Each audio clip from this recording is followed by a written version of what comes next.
My name is Richard Brand. I'm the co-chairman of the corporate department at Cadwalader, Wickersham, and Taft. It's a law firm based in New York City. We are the oldest law firm in the United States, and we have a long history serving clients in the shipping industry, in public companies, M&A, private equity, white collar, FCPA, and bank finance. It's a pleasure to moderate this morning's panel. We have quite a distinguished group here. Starting to our right is Antoniou, CEO of Amsterdam Trade Bank. To his left is Mr. Joep Gorgels, who is the global head of transportation and logistics at ABN AMRO. Michael Parker, the global industry head for shipping at Citi. Kristin Holth, who heads the Ocean Industries Group at DNB Bank. Unfortunately, Christian Nieswatz, who's on the program, was unable to join us due to weather, but he's going to be joining us later for Posidonia, so he should make his meetings with you. And from NordLB, we're joined by Claudia Herrmann. So we have a terrific group here.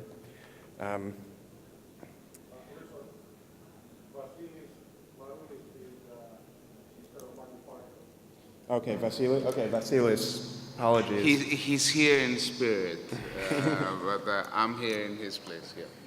Terrific. Okay.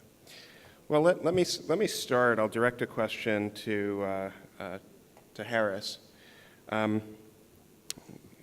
On the recent downturn and recovery, do you believe that the traditional shipping banks have had contributed in any way to the prior downturn? And if so, are there any lessons learned, or what lessons were learned from the perspective of a lender? And are there any steps that are being taken to avoid a repeat from the perspective of the traditional shipping banks? I don't know why I have to go first, but there's been a long discussion, and actually it feels like a déjà vu to hear this question, because the reality is that banks have been accused for lending too much money in the past, or even now. They've also been accused of not lending enough money.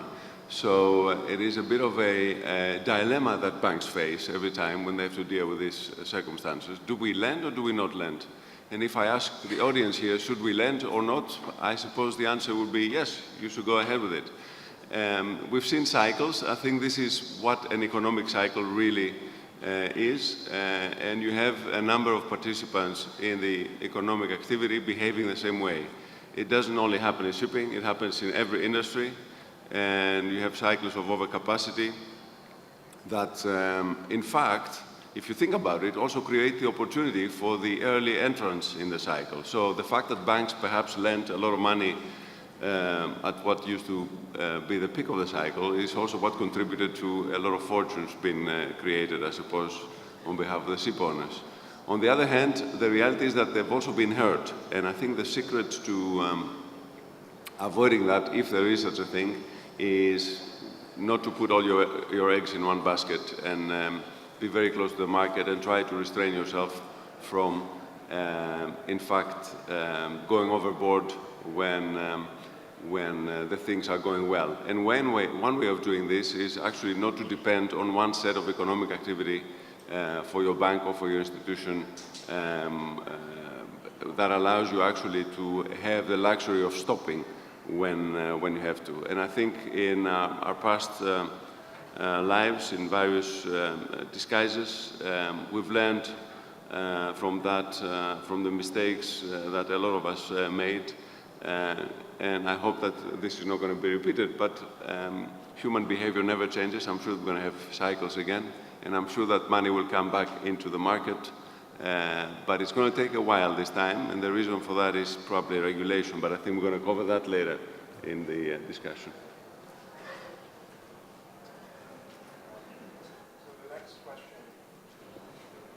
The next question is for Joep.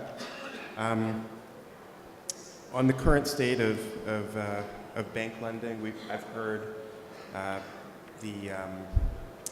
heard it been described that obtaining traditional bank financing in the shipping industry for owners and for other participants in the shipping industry is somewhere between hard and impossible. Where do you draw the line between hard and impossible? What are the criteria that you look at as a lender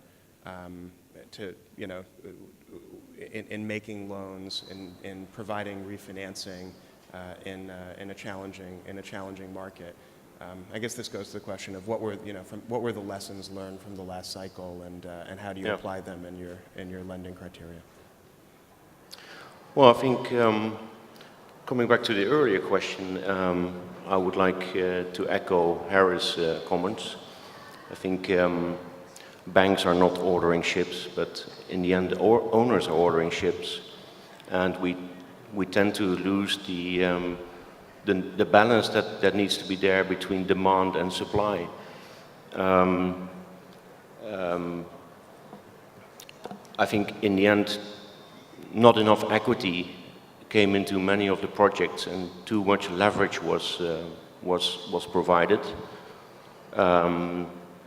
Also because of competition of traditional shipping banks, but also the abundant availability of export finance, other structures like bonds. Norwegian high-yield bond has been very instrumental in much money flowing into the sector, including the private equity money that jumped into the sector the last 8 years.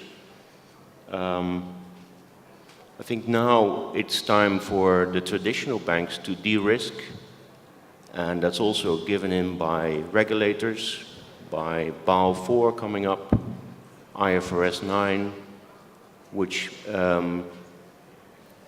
shows that the cyclicality of our industry will also be shown in the results of bank financing portfolios, and that is a thing we want to avoid.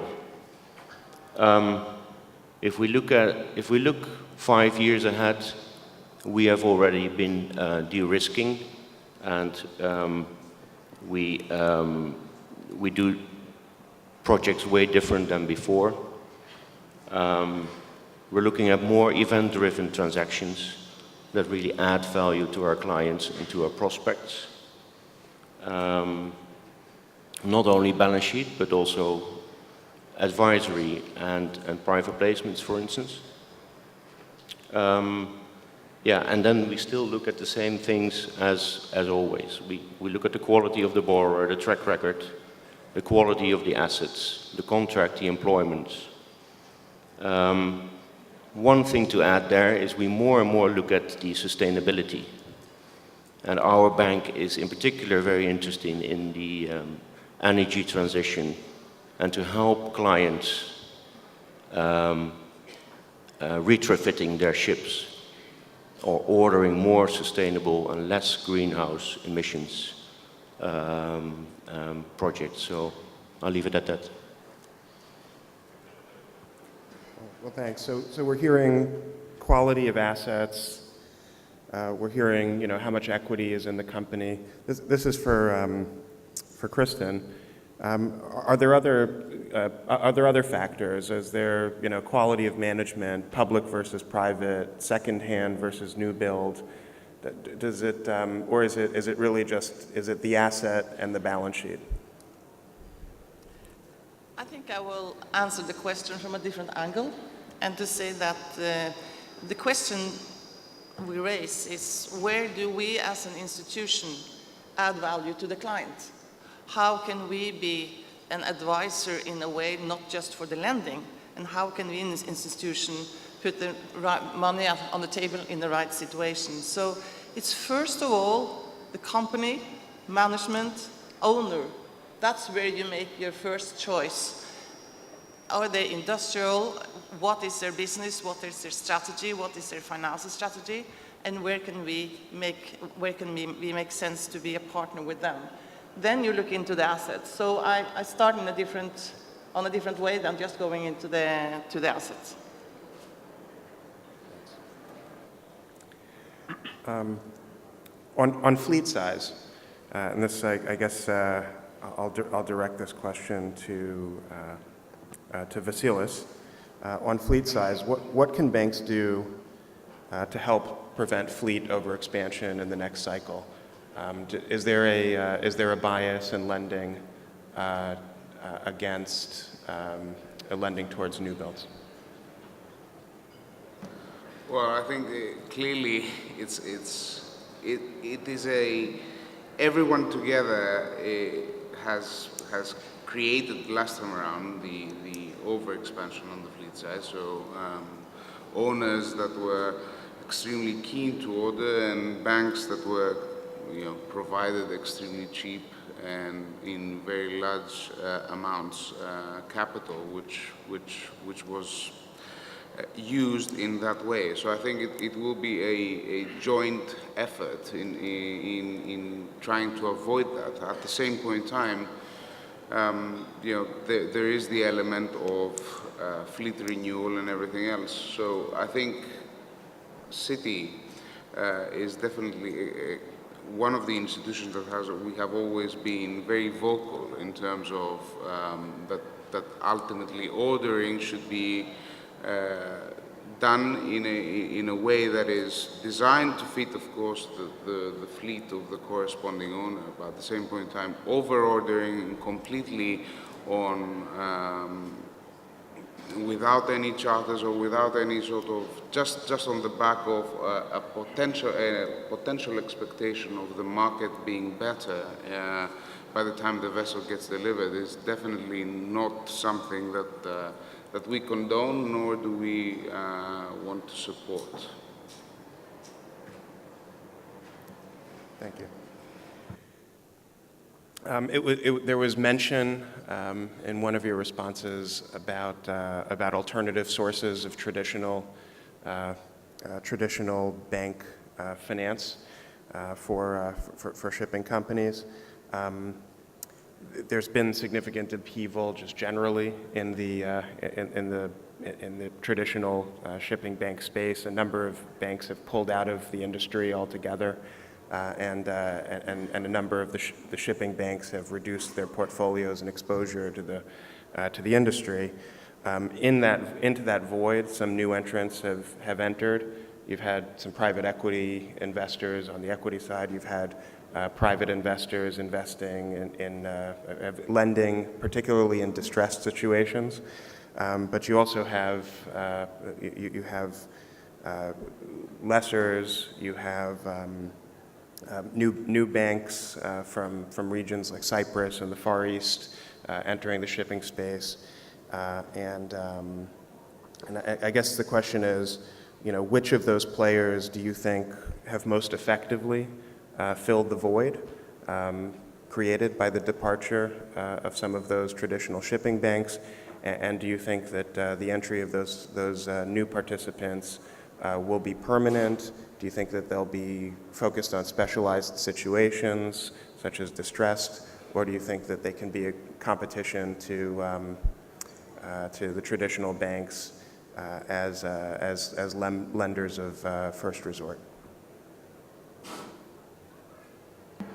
Paul, I think this is really a long question, and I try to cut it brief because I refer to Aristides Peter's description of that in container shipping we have a two-player system. The one is the container liners and the one is the tonnage providers. And I think the same applies for the banking system. There are the ones who banking the corporates with own access to freight and an integrated business model. And we have the traditional shipping banks who are lending against the asset and a certain employment. The additional player come out of the market, private equity funds, leasing in all countries, private bond placements, public placements, IPOs. I think this is such variety which matches perfectly all the shipping segments. So I believe any owner might find his financing source, but at a different price. And we were thinking about the fleet size. And of course, a small family traditional owner can have not the same price level as a large corporate, which offers to the bank, cross-sell, etc. So I think we need to be more diversified. And I'm a strong believer that there is enough funds in the market to support the industry.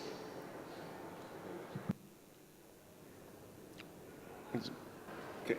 Yeah, Harris, if you want to, it looks like you want to add something to that. Yeah, well, please.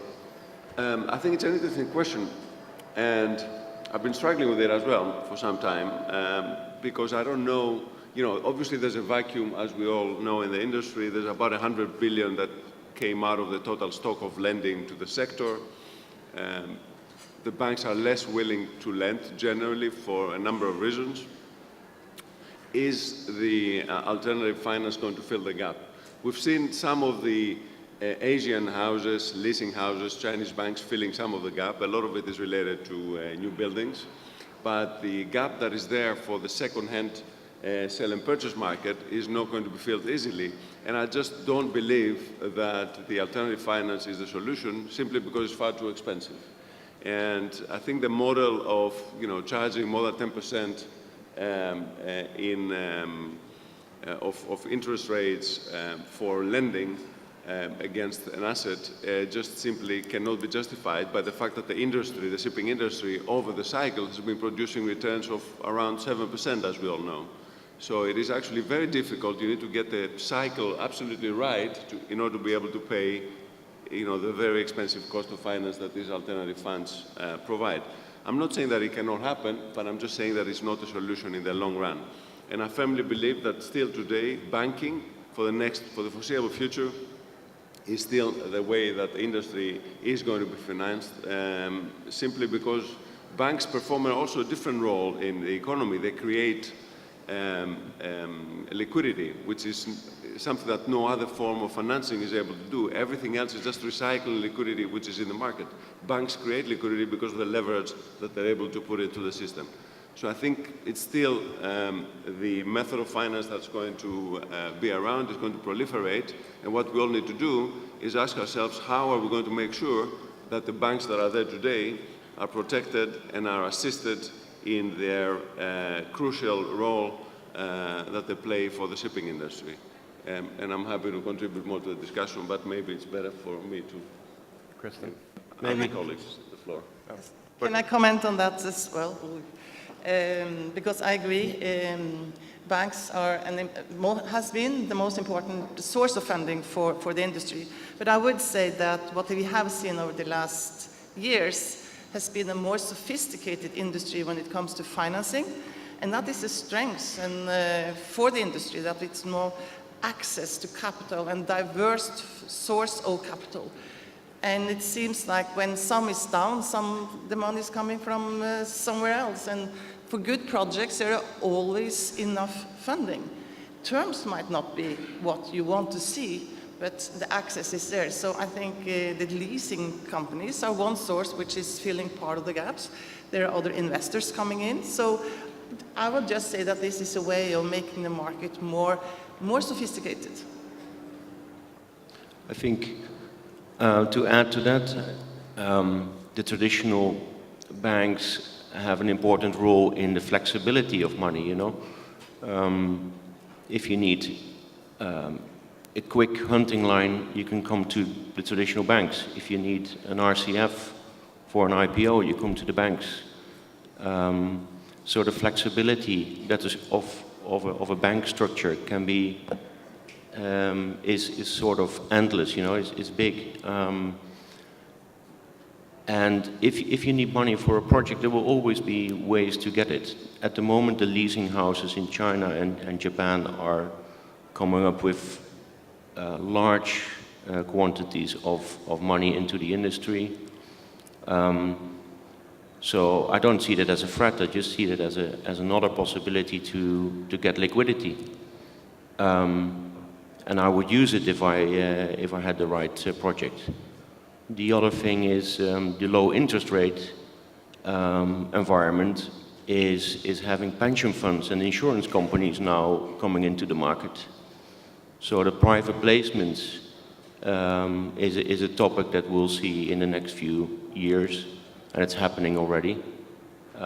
We have structured a few ourselves, so that's not balance sheet, that's just advisory and structuring work and finding the right investors. That's a trend that will continue. So there's, for every project and for everyone, there's a place to find the money. I think I will echo all the comments. I think one point from my end, at least as far as we're concerned, we don't see them as competition. They really are complementary to what we provide. So we are part of the capital structure. The owner and the corresponding company can have a specific business plan, and there are specific occasions where either Chinese leasing houses or Japanese leasing houses or alternative finance providers are there and provide capital which is required for the corresponding company. So under no circumstance do I see the alternative finance providers or anyone else, including the leasing companies, as competition, if you wish, but truly complementary. And ultimately, I'll echo Kristin's point.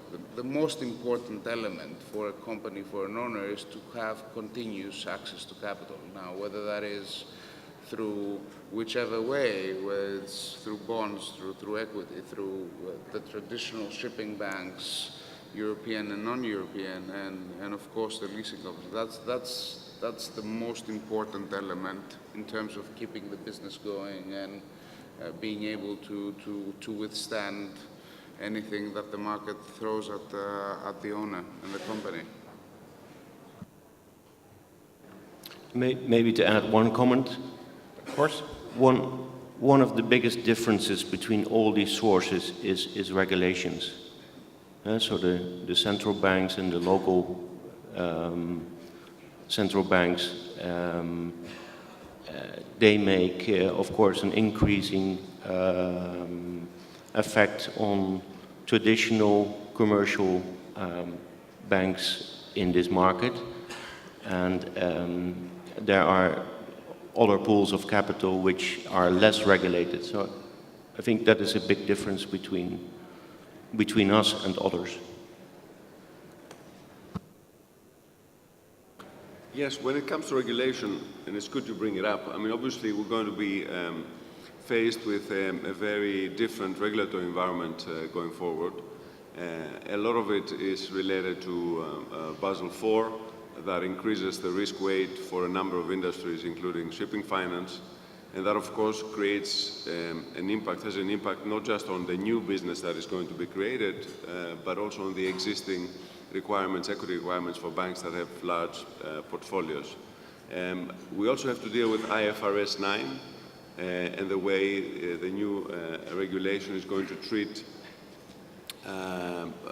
pools of loans that are in default or are going into default, and that also coupled with the new ECB regulation. So we are going to see that it's going to be very hard for banks to justify not taking provisions if they need to change even an iota in the loan documentation, or even if they have to, in fact, postpone installments or create some sort of moratorium around a loan. And in a cyclical industry like shipping, that could be or should be expected, that there will be a time in the cycle that the cash flow simply is not going to be sufficient to manage the loan repayments. I mean, we've seen it in the past crisis. So I think we're going to be faced with this issue going forward, and that's going to have a definite impact on the way banks treat shipping and other asset-based loans. And that's something we together need to find a solution for, but it's having an impact on the industry today. And on the other hand, there's a positive thing, in my view at least, as far as Basel IV is concerned, which is creating again a level playing field between large institutions that use the advanced methodology versus small institutions that use a standardized methodology, because everybody has to go to the same platform, the same methodology now, and therefore the cost of equity is more or less factored in, and it's much more at a zero-base levels, the same for everybody. Okay. Well, let me move the discussion to a recent industry trend and talk a little bit about consolidation in the shipping industry. In recent years, there's been significant consolidation in a number of sectors. From my personal involvement, I've been involved in some of the transactions involving consolidation in the container industry and the offshore drilling industry. Do you see that these trends are specific to those sectors? Do you believe that industry consolidation will continue into other sectors like dry bulk and tankers? And do you view this trend as being favorable from the perspective of a lender? A number of the companies that have merged have cited improved scale and the resulting improved availability of bank financing as a reason for combining. And I guess related to this is, can small entrepreneurial operators obtain the financing that they need to build a business? And I'll start with Kristin. Yeah, if that's okay. Could you speak to consolidation? Thanks. That is an interesting question. It's also a dilemma that we need newcomers, we need new companies, we need the entrepreneurial attitude. So we have newcomers to the market. At the same time, we see that the competitive edge is very much where you have the financially strong, the larger companies. And with the new requirements for the whole industry, it's more challenging. The smaller the companies are, the harder it is when you are less financially strong. So yes, the consolidation as such is an important element for some of the segments, maybe less for the tankers and the dry bulk sectors, but for some of the others, we have seen it as a good way of companies strengthening both on the commercial side and on the cost side. Did you also ask about the offshore? I did mention offshore, that there have been a number of mergers in the offshore sector. And I would say that for the offshore industry, you would expect to see more as this market is coming off the worst part of the cycle. We have seen less than we had expected to see, but I would say that for the next 18, 24 months, it is both an interesting market, and also that's when the companies can find good solutions on the consolidation. Joep, any thoughts on whether this trend is favorable from the perspective of a lender? Sorry, could you repeat that? Any thoughts as to whether this trend is favorable? Do you view it as favorable from the perspective of a lender? Yeah, I think consolidation in the shipping sectors is a good thing. And it's happening everywhere, containers, but also in dry bulk. I think Star Bulk has never been as big as it is now, and Euronav has never been bigger than it is now. And we see a recent bid for Dorian by BW. So it's happening all the time, and I think that makes a lot of sense, because you get bigger platforms and they have more means to get liquidity, usually listed, and use every trick in the book to become more stable. I think for smaller companies there is a challenge, and that is again regulations by IMO and investments that need to be made on ballast water treatment systems, or scrubbers if you like, renewing the fleet. That is increasingly costly and difficult for smaller companies, smaller owners. So yeah, this is happening, and at the same time the dry bulk market and the tanker market will be quite fragmented. and new companies will also pop up, which is great. But yeah, so it's a good trend. Consolidation, can I, at least from our end, consolidation is potentially a good thing, but as long as it's structured and executed appropriately. You could have companies merging, but if they do it through excess leverage or creating effectively a corporate structure, a capital structure which is completely unsustainable just for them to consolidate and just be larger, under no circumstance does that make any sense. So consolidation is something that potentially streamlines quite a few things, but at the same point in time, only if it's done appropriately and creating a company that is there to effectively assist and operate in the right way. I also, whilst it is indeed becoming more difficult for the smaller owners to have access to the same level, I think primarily, and I would echo Claudia's point, which is, you know, they will continue to have access to capital. It's just a matter of cost. At the same point in time, I do not see, if you have the right business model, if you have the right capital structure, regardless of size, you will have access to some form of capital if everything is put together in the right way.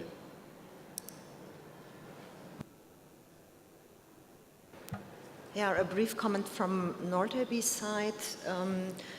For us, the challenge is, of course, that in our rating systems, it's becoming more and more difficult to reflect a financial strength of a smaller operator, because all these ratings are impacted by heavy losses of the last years. So it's very difficult to support a small owner in his future plans to grow. And I believe that's why it is so much easier to get financing on the larger level, because there is simply more access and diversification to other sources. The traditional bank lending, long-term funding for a small Claudia? owner. Sorry to interrupt you. I'm getting a note from the tech people that the panelists should try to speak a little bit closer into the microphone so that it can get picked up for the back of the room. Okay. Good. So the point I take is that on the larger consolidated corporates, it's much easier to reflect the financial strength in a rating result. Small entrepreneurs, this is very difficult to find the right rating and to understand the risk. So I think all the banks here are long-term lenders, but we see ourselves finding now funding ballast water treatment installations, scrubber finance, LNG, whatsoever is ahead of us. So this is very difficult to find the right rating and then the right price on it. Just wanted to make a comment as well that we've seen some waves of consolidation recently. That may also be caused by the fact that there's a lot of external, non-traditional equity capital and other types of capital that's flown into the industry in the past 10 years, let's call it, and that capital needs to find an exit. And because the current state of the industry and the lack of obvious exit for large pools of capital that has been invested in large quantities, I think we need to see that consolidation wave. On the other hand, my only caution related to that is that we may be able, or we may be faced with a concentration risk. We've seen that in other industries as well. As banks retreat and they want to finance bigger and bigger companies, the danger is that there may be a cycle that affects even the bigger companies as well. So what's going to happen then? In fact, what we're trying to theoretically avoid by going to larger, through clusterings and larger companies may actually come back to hit us. So I think what I said earlier, which is a fairly well spread and well diversified portfolio and priced appropriately, is the solution to underwriting risks that we're taking. Okay, thank you very much. So I'll move to global trade and protectionism, some of the recent trends in politics that we've seen. Have Brexit, have the policies of the administration of President Trump impacted the behavior of lenders, and if so, how? And in your view, which sectors are the most susceptible to a trade war involving the US, China, Europe? And I'll start with Claudia at the end, and then we can go this way. Yeah, I mean, it's obvious that there will be an impact, especially on the soya bean and the steel industry. On the Cyprus conference I attended some weeks ago, I think there was a nice statement which says the trade growth will not stop and freight will find its way. I mean, it's a matter of price, but we will not stop the GDP growth by having these impacts. So we will see how the industry gets along with it, and maybe the commodity will be more expensive, but it will not have a large impact to Nordlby's point of view. Vassilis? Well, clearly it's a concern. So there's no way of getting around the fact that if we're suddenly operating in an environment where the U.S. is hostile to China and vice versa in Europe, it's not good for a global industry that facilitates trade. So therefore, clearly it's a concern. At the same point in time, I agree with Claudia to a certain extent that trade will find its way, but at the same point in time, to say that it's not a concern, I think definitely it is. How severe the differences between the various nations remains to be seen, and whether it's more talk than action. But ultimately, if everything that people do say that may happen does happen, then that will have an impact, and the impact will be, unfortunately, it will impact quite a few of the shipping segments. Clearly, first and foremost, the container side. I can also comment, and I very much agree with what you are saying. But let's also take a short-term and a long-term perspective. But what is clear is that what we see is an even less predictable world. There are so many changes around us. This just adds another very unpredictable dimension. But the world needs the trade. It's a global industry. It will have an effect, but it's too early to have to have a view on really the consequences. It makes us all more alert. It makes us all more concerned. But short term, I cannot see it's having a large effect. It's more the longer term perspective that we can try to see how the consequences will be and what that makes, which part of the industry that really will be hardest effects, and how that also affects the capital market. If we look at the tariffs today that have been announced, initially they relate to steel and aluminum. And if you look at the US, I think they import about 35 million tons of steel every year, out of which only 5 comes from Europe, but another 6.5 from China. So if you add it all up, it starts becoming more significant. But what is even more important is that this is just the primary effect. The secondary effect is retaliation. And if retaliation happens, it's going to start affecting capital goods or consumer goods. So what is the impact that this has on exports of US cars or US motorcycles, what have you? And even more so agricultural products. What's going to happen to soya, corn, etc., etc. So if the retaliation does happen, and if the trade war escalates, there will be an effect. Although I think it's going to be transitory, because at the end of the day, there will be new trade routes created that will substitute the ones from the US potentially. But the only sort of negative, big sort of negative impact that this may have is related to the fact that the US has a deficit of 350 billion or more with China, a trade deficit, and that's a huge number. And of course, if that starts being affected, that will have definitely an impact on maybe even more the container trade about finished goods. But it's still early days, and I think there's a lot of negotiating posture, and I feel that I hope that we'll figure it out at the end and we'll continue to trade. Well, thanks. Look, we have about 2 minutes left. I started with a little bit of a hardball question, which was, are the traditional shipping banks partly responsible for the last downturn?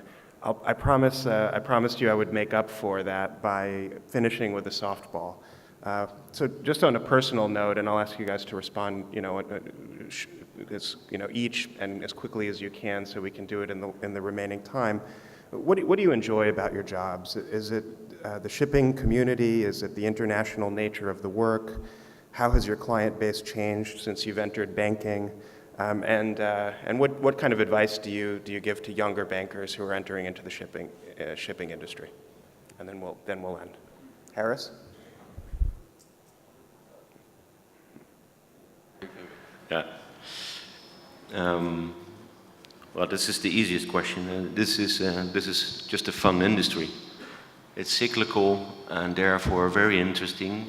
Every day there's something new happening. Every day new challenge for our clients, but also for us. So I enjoy it being in this sector. It's fun clients, fun colleagues. International. The international aspect of this industry interests me a lot. I had the opportunity to also work and live in Norway for a number of years, which is something which is great. And also being here in one of the most important places in shipping. It thrills me. We have a fantastic office here with great colleagues, so that motivates me.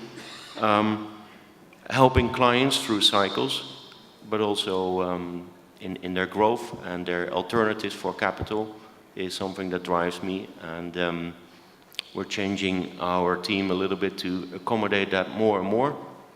And the entrepreneurial bit of all of us in this audience, many people are very entrepreneurial, and I think that is,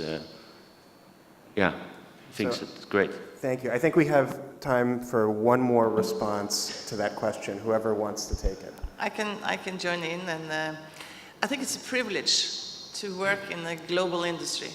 And coming from Norway, where this industry, the whole maritime industry, is such an important part of the Norwegian society and our global footprint, it's really an honor. And to go from, over the years, from being a lender to becoming a provider, broad base of capital markets. You are not just following the shipping market or the global macro markets, you're following the whole capital market. So you really need to be on all of it. And I think that is what inspires me, and it inspires the team we have, and it inspires young people, young students to come into this industry because they find it's extremely fascinating and extremely also demanding, which I think we all like. Well, Kristin, thank you very much for answering that question. Thank you for the panelists for a great discussion. Nicholas, thank you for organizing this great conference, and everybody enjoy the rest of Posidonia.